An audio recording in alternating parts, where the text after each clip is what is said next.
everyone. This is a panel about crypto and quantum computing. The reason for this panel is that, I don't know if you're aware, but basically in Paris at the moment, there is also an ongoing quantum computing conference. It's called QPL. And we thought this could be a nice opportunity to bring together basically experts from both crypto and quantum. So we have Justin Drake from the Ethereum Foundation, Stefano Goioso from Hashberg, I am Fab from 20 Squares, and this is Matty Hoban from Quantinuum. So I would probably start by just asking Matty or Stefano if you can explain what quantum computing is, like we are a bunch of 5 years old. Shall I have the honor? For now, yeah. All right, yes. Yes, I think as you can probably hear, Matty has reduced voice, so it is possible that at some point we'll play charades, and he's going to mime what he wants to say, and I'm going to try and figure out how to say it. Just as a brief introduction, I do research in quantum computing, how to program quantum computers, and how to understand quantum computers. And part of my job is also how to explain quantum computing, so hopefully I will not entirely embarrass myself today. Just in a nutshell, these machines are specialized hardware that is good at solving some specific classes of problems. So you really should think of them as some black boxes. You take your problem, you do some pre-processing, you send data to the computer returns some results, you post-process those and solve your original problem, if it's one of those that we know how to solve.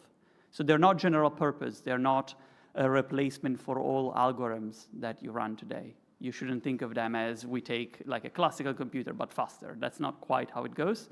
They're more exotic machines, so you have to figure out how to phrase things for them. That said, we know quite a few interesting problems that can be solved better with quantum computers. Typically, any problem that deals with optimizing over a set of constraints, that we know how to phrase for quantum computers. Any problem that involves physical systems, minimizing energies, computing bond strengths for chemistry, that we know how to solve with quantum computers. But probably most interesting for this audience, we have quite a lot of cryptography quantum computing crossovers. So there are problems we know how to solve with quantum computers that will break classical cryptography, but we also know how to do things with quantum computers that cannot be done with classical cryptography. So there's new protocols that open new possibilities for cryptography if you have quantum resources available. So there's an adversarial side, if you wish. We have to be aware that quantum computers will break things, but there's also an opportunity side where we know that quantum computers can do more. That's a very brief overview, but of course we'll have the panel to discuss the specifics. I think that was very good. I'm convinced.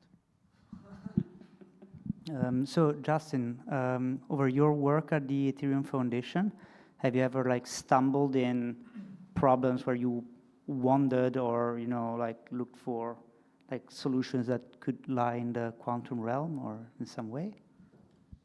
Right. So for the last half decade, we've been studying ways to defend ourselves against quantum computers. Maybe one of the most basic primitives that we have is signatures.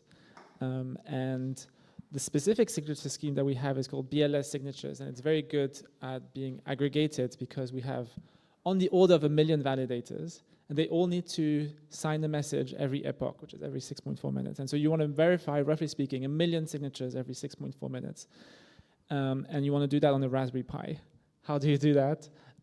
With these aggregatable signatures. And so we've been looking into signature schemes that are post-quantum and aggregatable. But more generally, we've been looking at every single component that uses quantum vulnerable cryptography and having some sort of plausible upgrade for it. So for example, we have VDFs, we have a secret leader election, we have proof of custody, and all the time we kind of use these primitives that can be upgraded.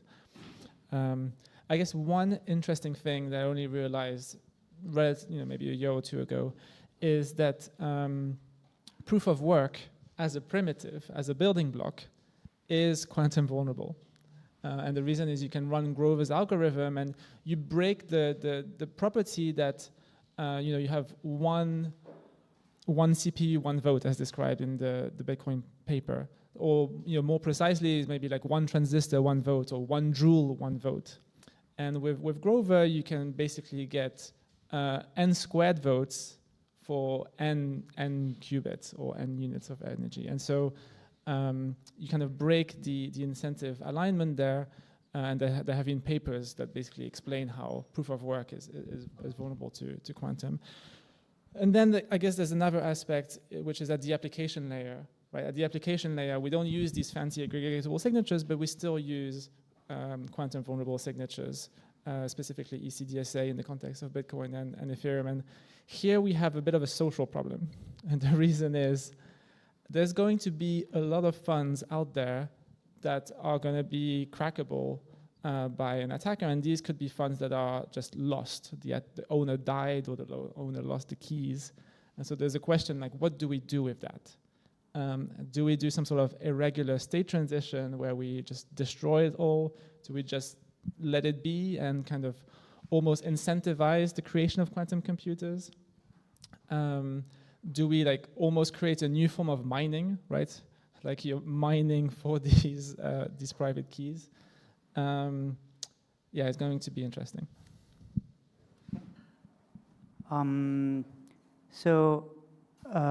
Okay, so is there a particular like kind of cryptography related question that you would like to ask to a quantum scientist, or like?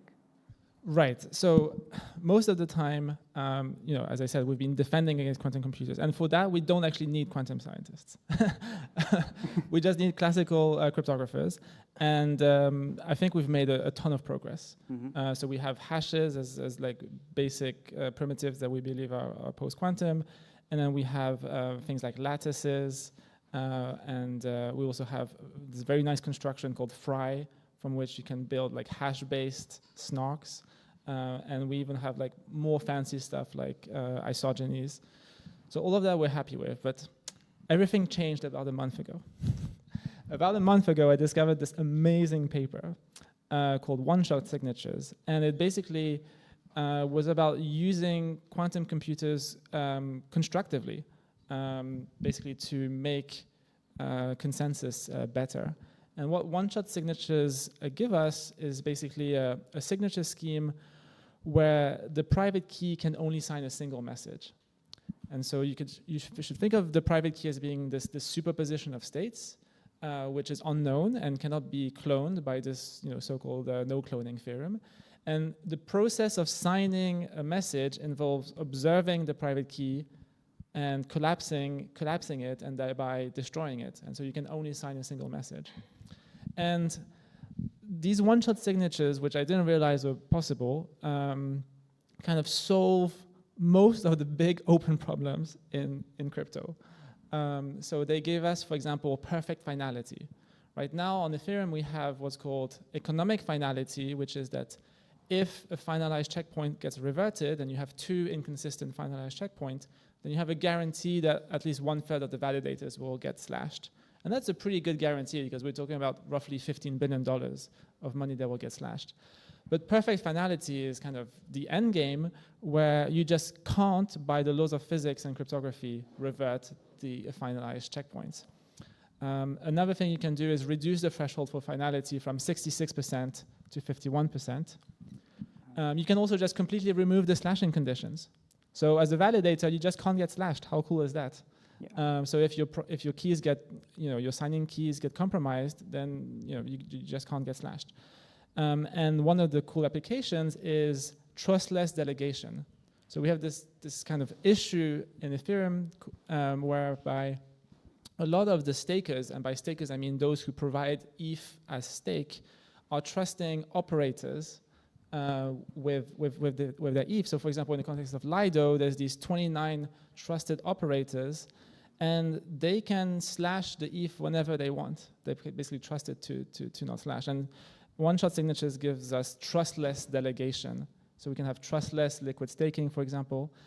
And the reason why I started looking into these one-shot signatures was to solve yet another problem, which is around restaking. So there's this whole new idea of restaking. And it turns out that you can build proof of stake without restaking, where restaking is just not possible, with one-shot signatures. Basically, mimicking what you can do with proof of work. So with proof of work, you can't slash, there's no slashing, it's kind of rewards only.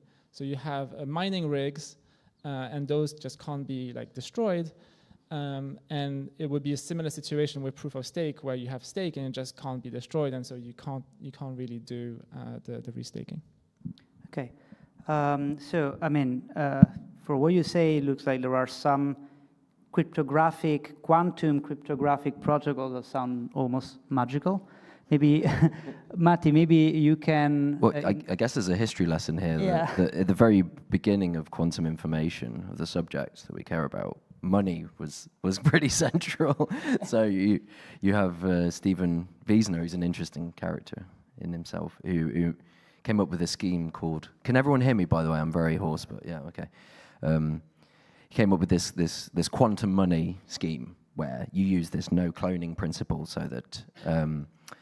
if you do not know what your quantum state, so the representation of your physical system, if it's a quantum system, if you do not know it, you cannot copy it. You cannot create copies. So clearly something that is incomparable with classical systems. And so he was the first to see the potential in this no cloning and create a money scheme. But the issue with this scheme was that you could be issued these quantum states from a bank. But then, okay, you can walk around town with these magical quantum states which do not interact with their environment or become noisy. And then in order to use them again, you have to go back to the bank. So I imagine in this room, that probably does not sound ideal.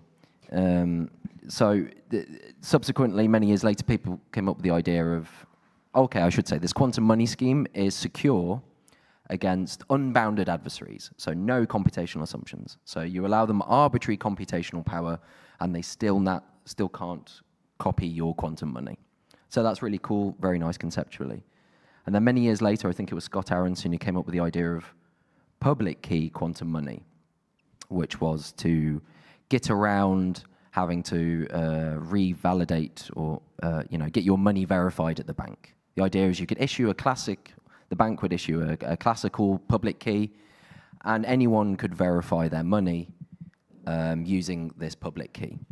And so the research on that is still ongoing. I think there's been some very recent progress on this, but I've not been kept up with it. Okay, and that solves the issue of having to go back to the bank to use your money.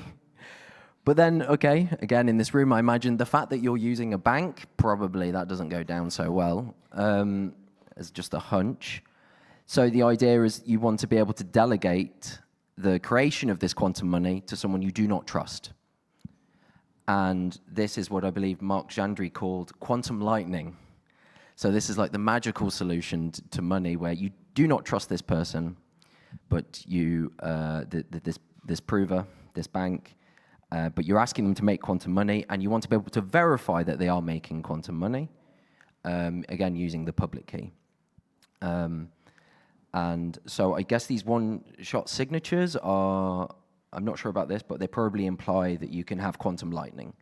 Yep. So yeah, so this is kind of the holy grail of decentralized money. And it's really nice that this has always followed like the history of quantum information, this issue of money. Yeah. I just have a quick question.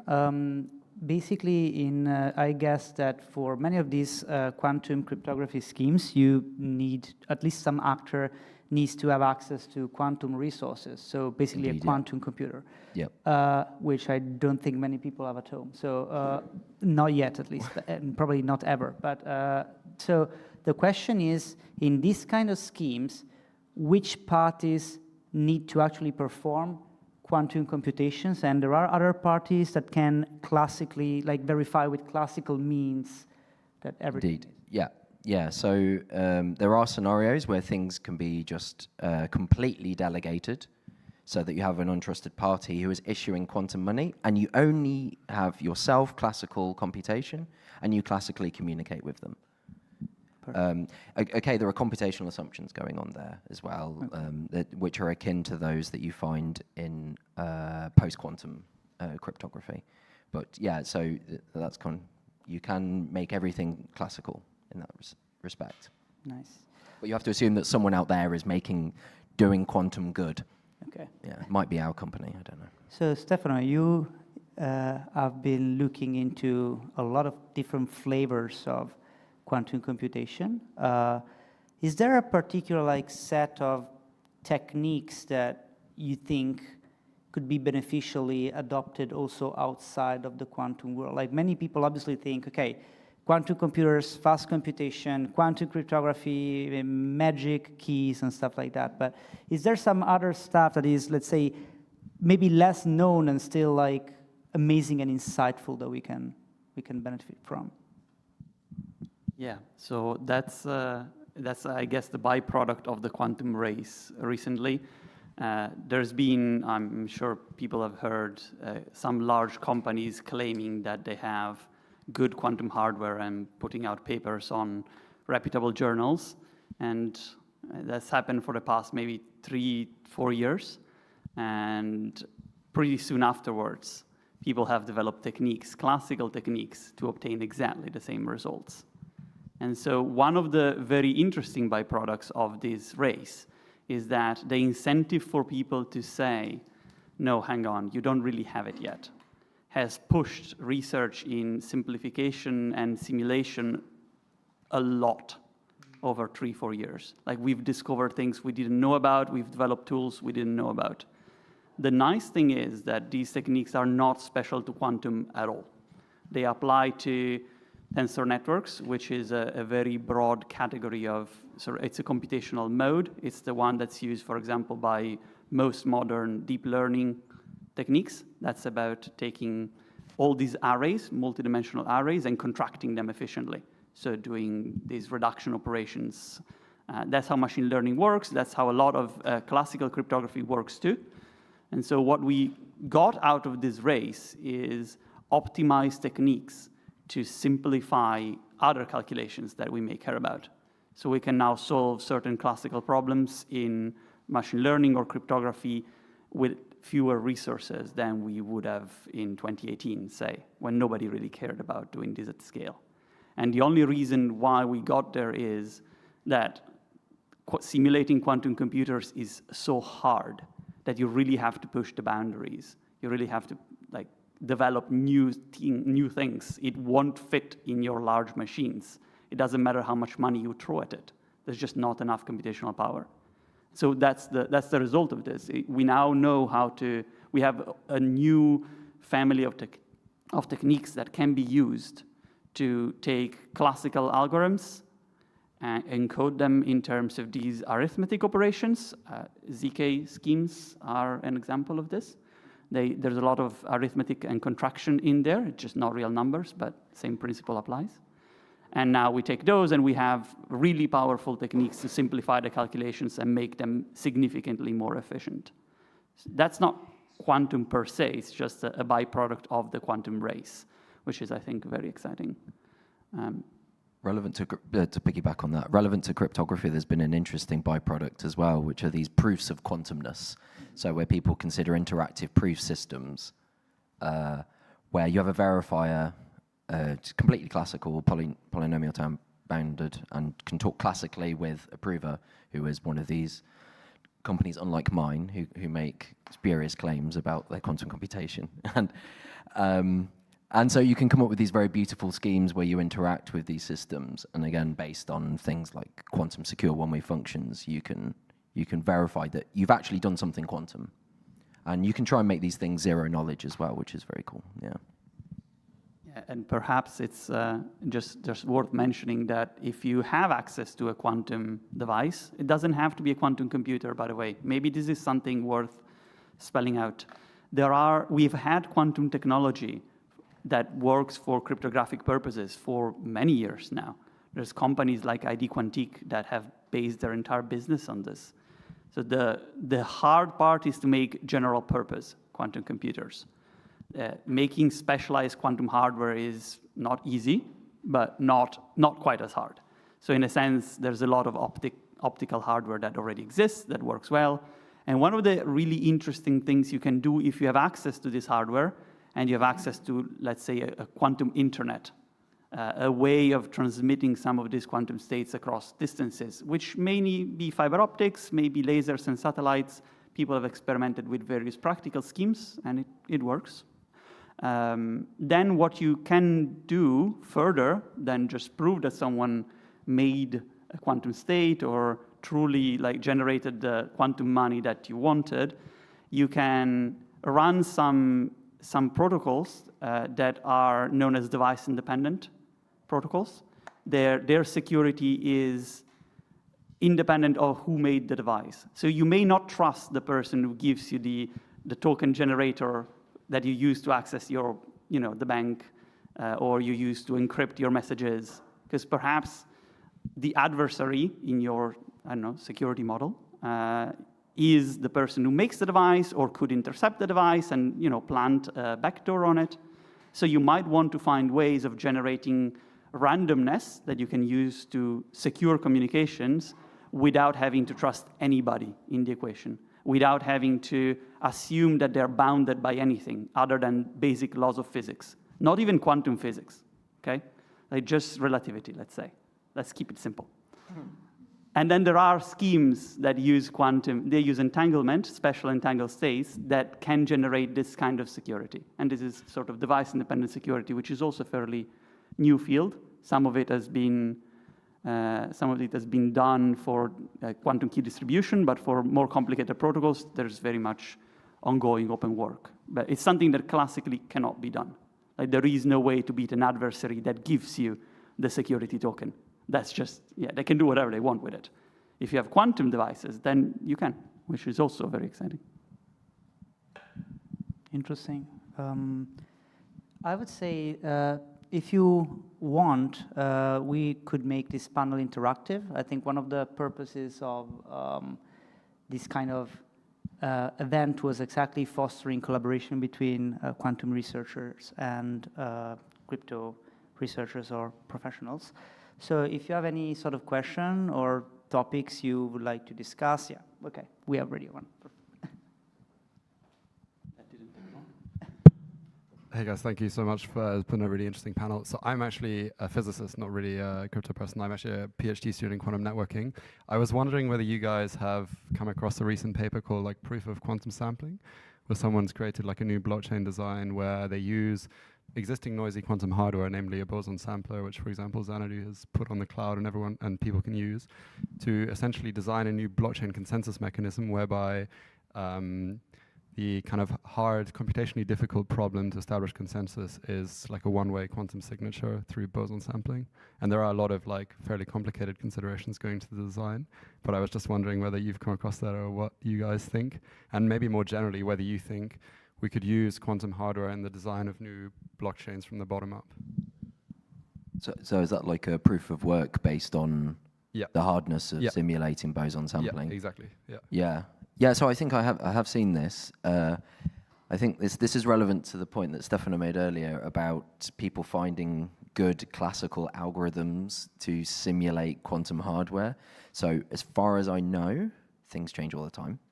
The boson sampling experiments that have been carried out, people have found algorithms that simulate them. So at the moment, they're not Sorry? Oh, okay. Yeah, okay, that might be that might be right, that changed. Right. So you are right for most of the ones, especially smaller But scale. I think the principle is the principle of a really good boson sampler using that as a proof of work. I think that's very plausible. And it's similar to this kind of proof of quantumness idea. What I will say is that I guess the verification of it is also extremely hard, isn't it? So this is, I don't know if anyone can comment on that, but it's a very hard thing to verify this proof of work. Yeah. I mean, I wanted to answer your second question, I guess, which is is this useful, for building consensus. And like usually one of the properties that we want for consensus is decentralization.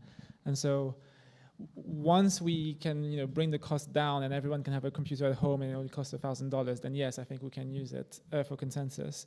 But I guess before that, I think there will be this intermediate stage where there's one quantum computer. And for applications like delegation, that's actually sufficient, right? We just need one quantum computer to which we can trustlessly delegate to. They won't be able to cheat, and that's already hugely valuable. Yeah, and I guess also, public sources of randomness are extremely useful, right, for a proof of stake, I guess. And if you have a verifiable source of randomness, which I guess could come from something like a boson sampler or one of these device-independent schemes you've got, like in the short term, I could see that being very useful as well. Right. I mean, there is always the consideration of liveness. Like you have. Okay. Yeah. Yeah. Sure. Yeah, actually, that is just as a final point on that. I think this is one of the Borealis sampling experiments from Xanadu. Is that what is it based on their 216 modes machine? Okay.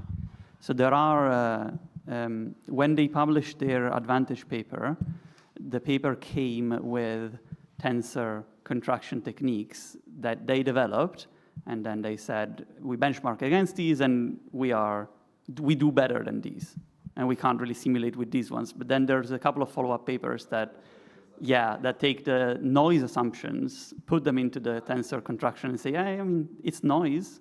Why don't you, instead of applying it randomly, why don't you apply to break that bit there and that bit there? As long as I can tell them from the real noise model, then it goes. But you can break the nice bits and make the tensor network easier to simulate, and then those are also broken. So that's why they knew that this would happen. That's why they did not go quite as hard. They said, it's Advantage. I think they did more homework than others, but yeah. So it is my understanding that at the moment in the current quantum industry, there are basically two main alleys. One is invest an unfathomable amount of money to build an actual quantum computing device, or invest a bit less money to actually prove that everyone that claims quantum advantage is wrong, and basically keep going. So I guess both businesses are profitable, right?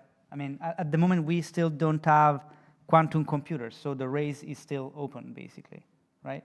Yeah, and there's also this movement of dequantization that says there is a good chance that, because a lot of these algorithms look like they use quantum, but then a classical algorithm inspired by the same principle gets developed that does exactly the same thing.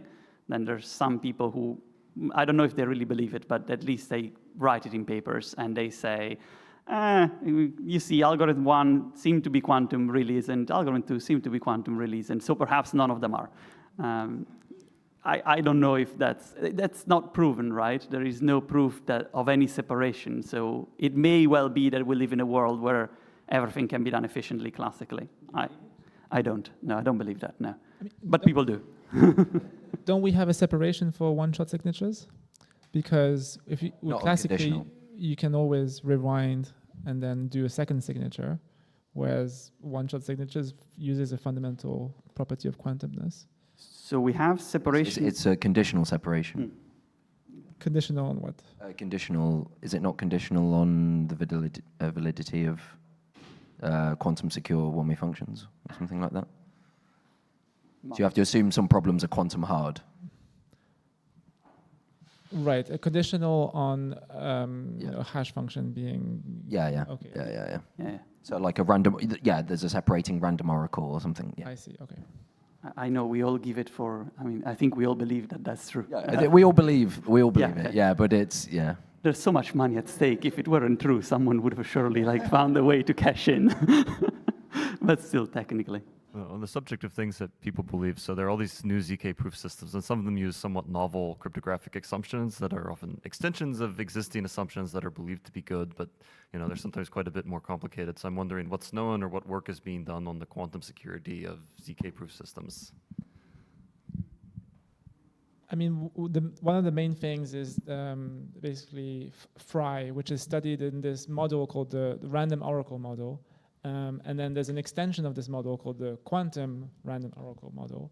And you can prove that the soundness, basically the probability that the attacker can, the soundness error, which is the probability that an attacker can break these proofs, only decays by a factor of 2. So basically, like you need to make your proofs like twice as large. Today, I believe that Starkware, for example, uses 100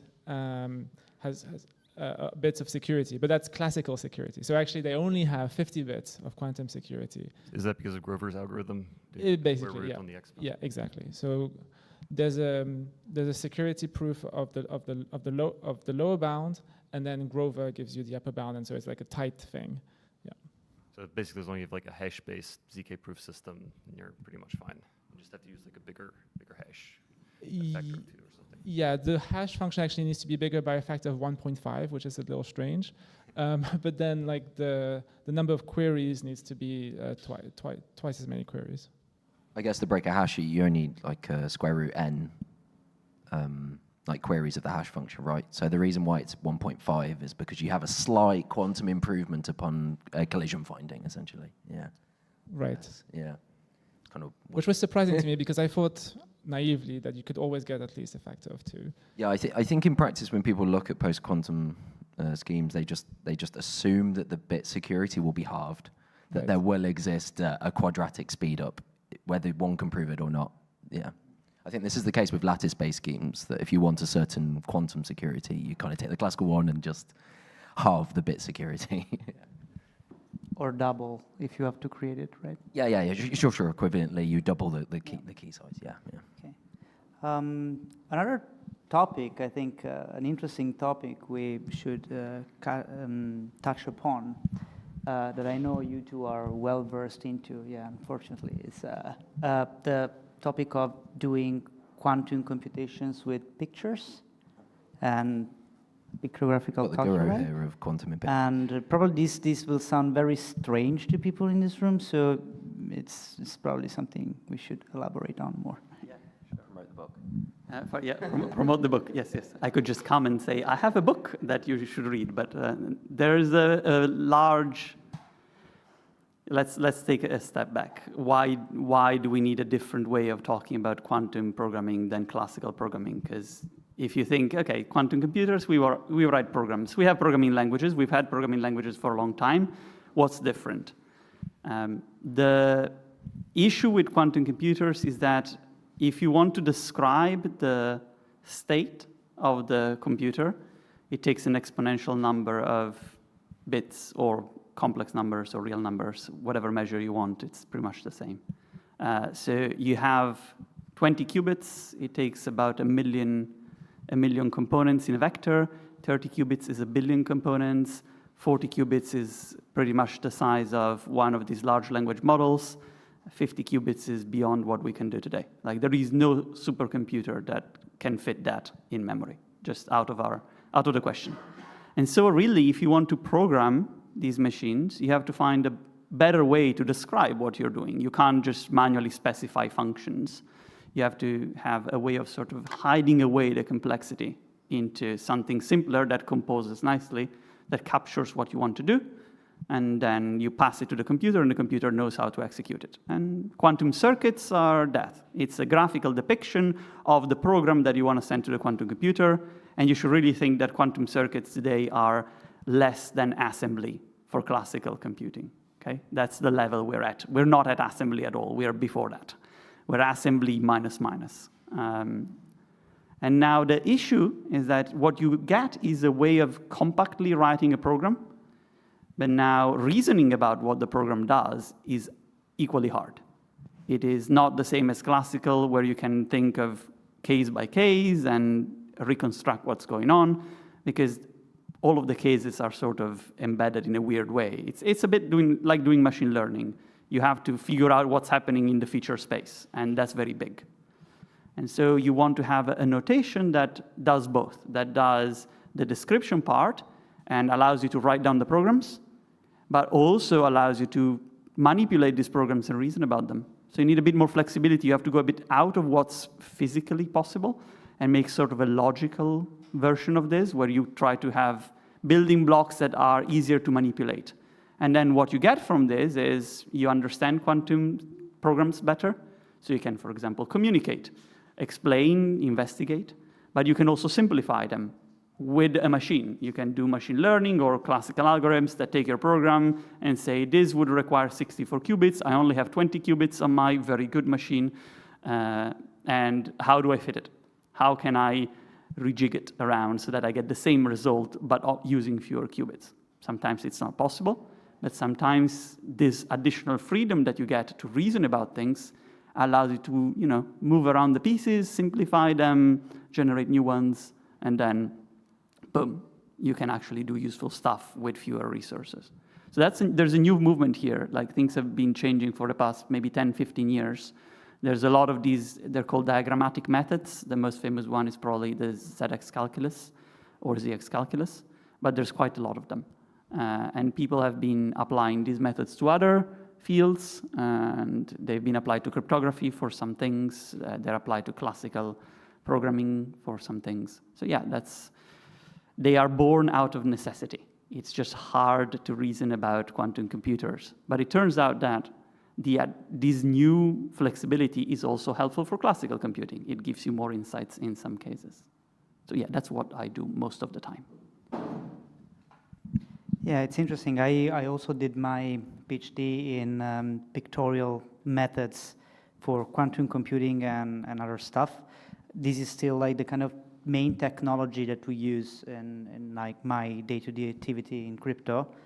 The reason why it works is that all this pictorial stuff is basically, it's based on something called category theory, which is basically kind of complicated maths. But the idea is that you have a soundness result that it's a kind of logical statement that basically tells you that whatever you do with pictures is legal in mathematics. So in this case, the idea is that every time you manipulate a ZX diagram, you know that every kind of rewriting is an allowed linear algebraic operation that you are doing. So you cannot basically fuck up. You will never get in a situation where you are mixing apples and pears.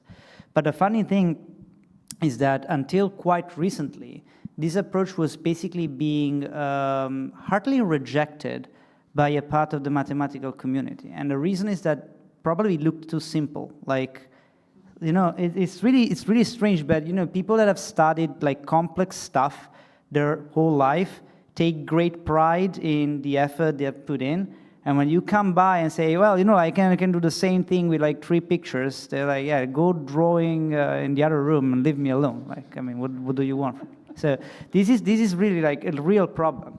And I guess that especially in ZX, so this is like the calculus that Stefano mentioned, the big result came a few years ago when the completeness of ZX was proved. So what that means is that, okay, when you manipulate these diagrams, you are doing like legal manipulations in algebra land, okay? So every sequence of diagrammatic manipulation is a valid algebraic theorem that you are proving. You're saying that A is equal to B, where A is your initial diagram and B is your final diagram.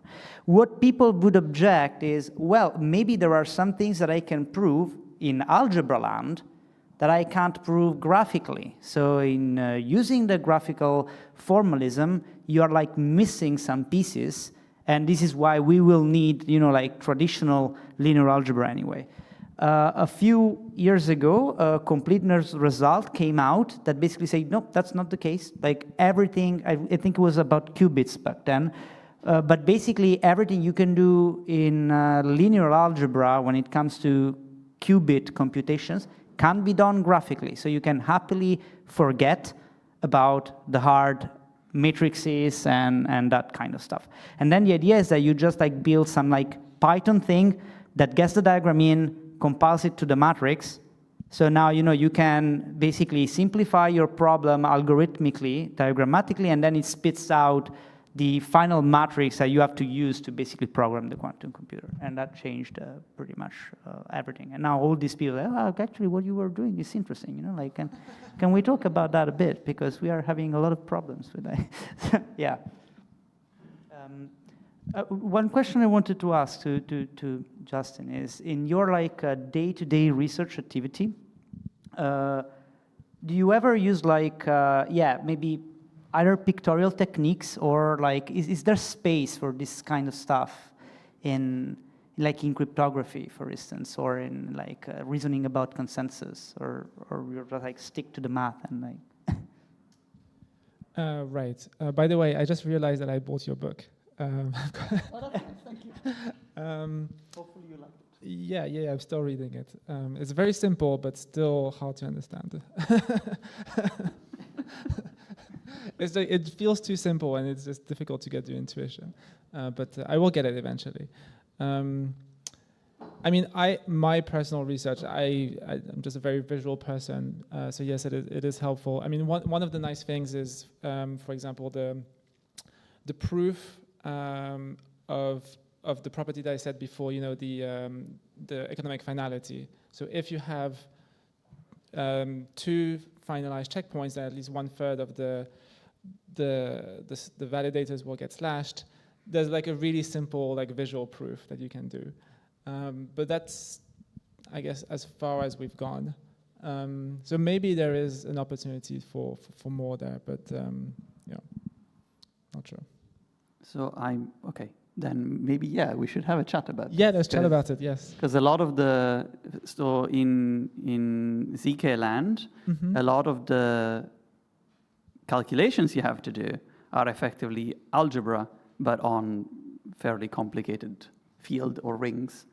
There's languages that are akin to the ZX calculus, but for algebra over finite fields and finite rings, that make it not very easy, but easier for sure, to track all of these situations where you have multiple inputs, multiple outputs, and some, like an array of algebraic operations in the middle, because you can track them like in graphs, rather than having to use multiple variables in between.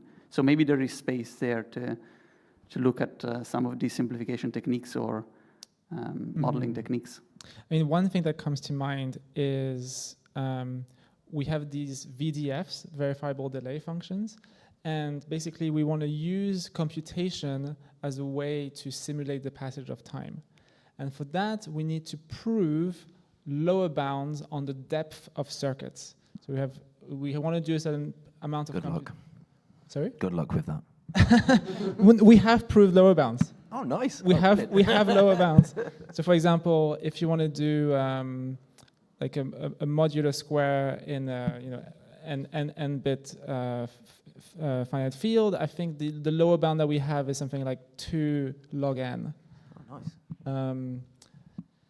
Yeah, it's not a lower bound for the whole VDF, but at least one core component, which is this modular square. But yeah, because you were talking about simplifying things, right? And my understanding is that in quantum computing, you also want to minimize the depth of the circuit. Is that correct? And if so, then maybe. There's also all of these techniques based on this idea of causality and causal influence that people have been studying, where you look at effectively the dependency of each output on each input, and you just track down, right? You look at your original function and say, does this bit here depend on that bit there or not? And you can track it through. And if you do, it's very complicated. It's a very big space, especially for quantum things, which are probabilistic. But you can use this dependency to infer that you have a certain minimum structure in the circuit. Yeah, for constant depth circuits, you can show there's something you do with a constant depth quantum circuit unconditionally that you cannot do with a constant depth classical circuit, for instance. There's Using these light cones is very cool. I didn't understand that, but it sounds cool. Okay. There's a few techniques to talk about. Yeah, definitely. Let's talk about it, yeah. Interesting. So how are we doing time-wise, by the way? Yes, just one question. Since you talk about quantum programming, I wondered, does it make sense to rewrite blockchain execution clients in quantum programming languages? I don't know, so I'll leave it to you. Shall I? Go for it. If you have a sufficiently large quantum computer, then yes, it opens the doors to interesting things. You can start doing native computation of cryptographic primitives. You also can start attacking some of those primitives. Because now you have the entire computation in some quantum state, and you can actually run Grover. So maybe that's a point that I don't know if we made before, but to run to run Grover, you can't just take the classical information and run the algorithm. You have to somehow encode it into a quantum state, and you may or may not lose some of the advantage in that encoding. So it depends on how you do it. But there is definitely, it opens up the possibility of using quantum native cryptographic techniques for blockchain, to run a blockchain. So that would be very, very exciting. But at the same time, it's very big, right? You have a lot of bits. You also have these QRAMs, right, where kind of your data structure, your register addresses for your RAM are now encoded in quantum systems. Yeah. Yeah, I don't think we're going to build them anytime soon. Magical. Yeah, magical things. objects. Yes, yes. No one do it for now, right? Sorry? No one do it for now, right? Oh, no. No way. That's the easy answer is no. That's the easiest question I've ever had in my life. No. I think Not right now. you have to really think. We have machines with up to 430 qubits, which are kind of useless. Machines up to what do you have currently? 20 something that are kind of nice. That's privileged information. Okay. Well, the public one At is least 20 20. something. At least 20. 20 plus. Yeah, at least 20. Okay. We can't convince you to reveal some spicy secrets, no? Not entirely sure. I'd have to look up. Okay. Between 20 and 400, somewhere there. And now 20 is a non-trivial lower bound, in my opinion. Yes.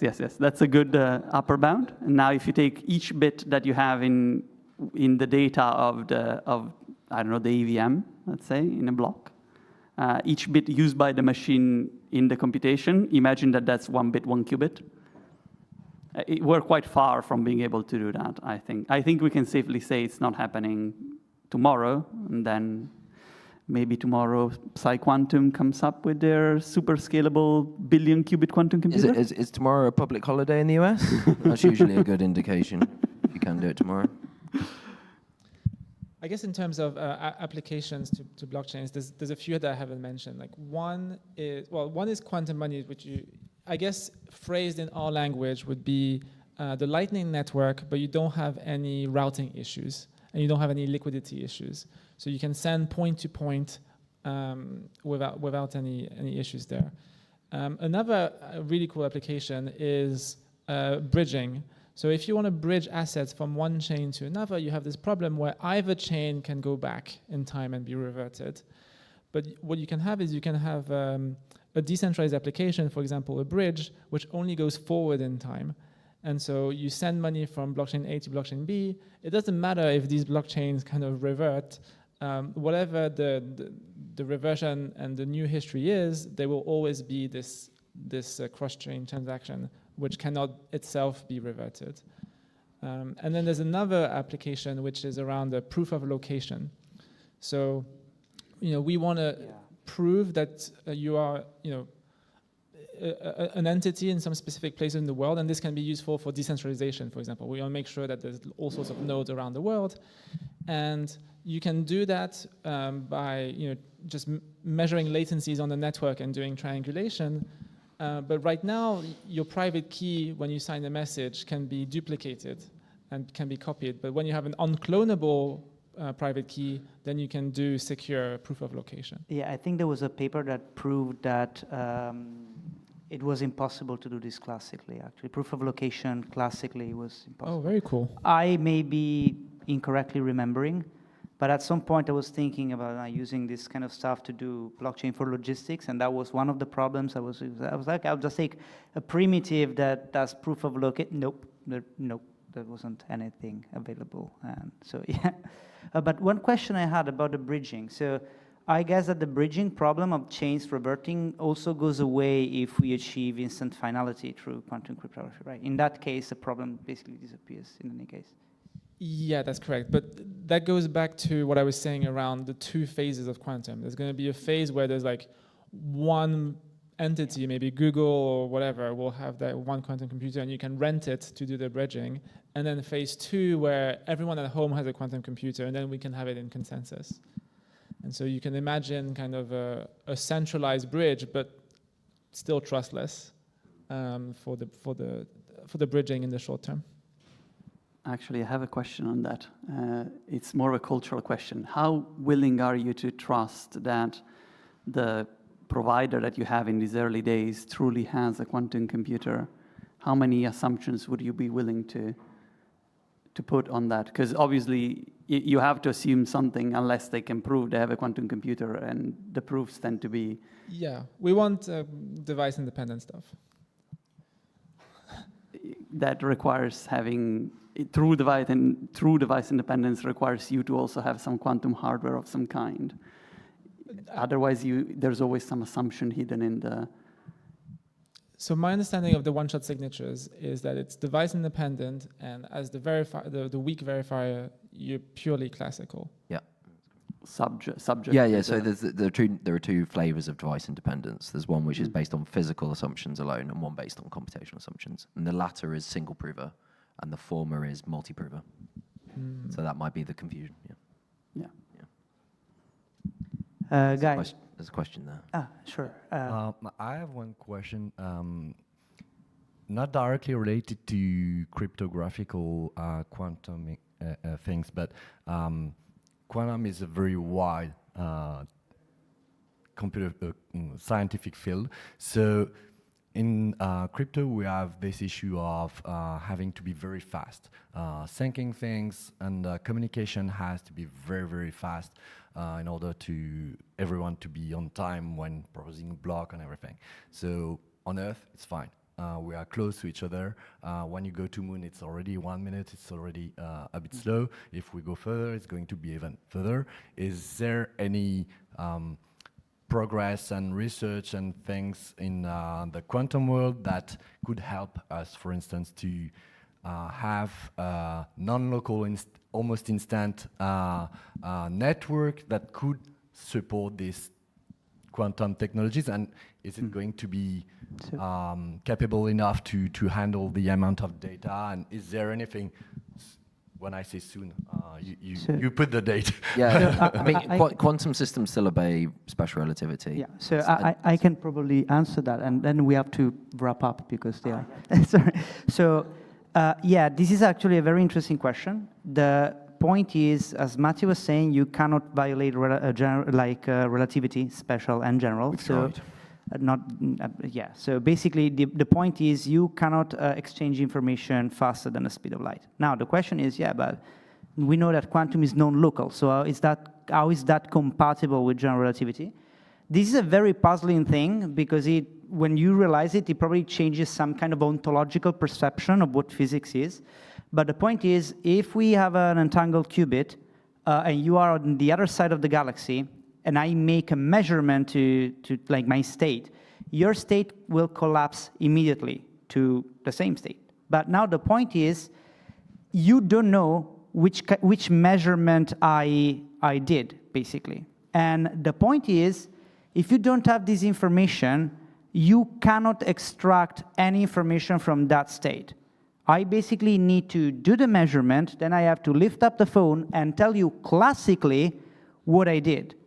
And now you can use the information that is traveling classically slower than the speed of light to actually do the same thing and actually unpack the resource. This is mind-blowing to me because it's like saying you have physical non-locality, but the ontology of it is not superluminal. That I'm pretty sure there are like 1 trillion philosophers that now want just to throw rocks at me.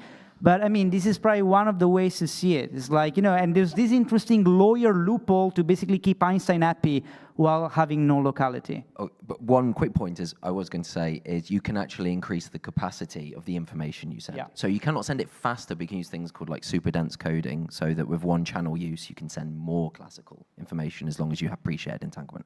Done. Okay. Thanks. Cool. I think we have to wrap it up. Thank you very much. And I want to thank the speakers, Justin, Stefano, and Matty. And by the way, if you're interested, we are also having a side event tomorrow hosted by Flashbots. So you can find it on the Flashbots MEV week, where we will do probably more like crypto and quantum cross-pollination. So check it out. Thanks.